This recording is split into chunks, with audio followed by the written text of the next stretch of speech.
একটা strong chief minister যার পিছের হাড্ডিটা খুব শক্ত।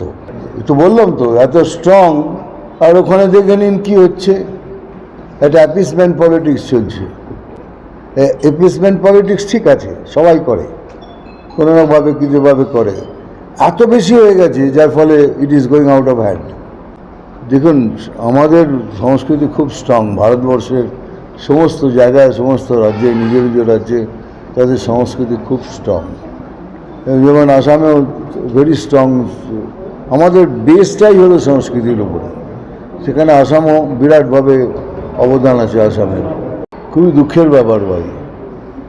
এখনও বুঝতে পারছি না এই যে বাঙালি ফ্যামিলিগুলোকে এইভাবে অত্যাচার করা হলো, কেন করা হলো এখনও বুঝতে পারছি না। কেননা এই যে ওয়াকআউট বিলের সাথে এদের কী নেওয়া দেওয়ার আছে। এখন তারা রাস্তায় মানে ত্রাণ শিবিরে খিচুড়ি খাচ্ছে, যেটা খুবই দুঃখের। কেননা ওদের হয়তো ছোটো কুটি ছিল, কিন্তু তাদের জন্য ওটা মহল ছিল। কিন্তু আজ তারা সেখান থেকে নিয়ে ত্রাণ কুটিরে সবাই খিচুড়ি খাচ্ছে।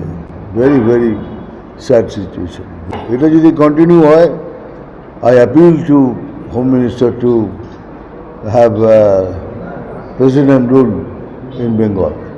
আর তা যদি নাও হয় তাহলে এইটুকু রিকোয়েস্টও রেখেছি যে ইলেকশনটা যেন মিলিটারি রুলের আন্ডারে হয়, তাহলে ফেয়ার ইলেকশন হবে। আর আমরা ফেয়ার ইলেকশন চাই, আমরা দাঙ্গা চাই না, মারামারি চাই না, কিচ্ছু চাই না। বাট আমাদের ভোট করতেই দেওয়া হয় না। যুবকদের কাছে কি মেসেজ থাকবে? যা দেখছেন তার থেকে শিক্ষা নিন। সমগ্র ভারতবর্ষে যা হচ্ছে তার থেকে শিক্ষা নিন। যুব সমাজ হয়েছে, যুব সমাজ হলো মেরুদণ্ড, দেশের মেরুদণ্ড হলো তারা।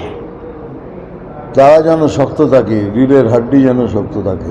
হ্যাঁ, সেটা বলে এটা করেন না। যেমন বলেন কে এর জন্য দায়ী বিএসএফ, উনি তো সবসময় বলেন এর জন্য দায়ী বিএসএফ।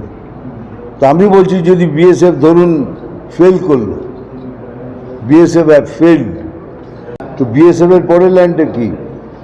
পুলিশ। তাই আপনার পুলিশ কি করছিল?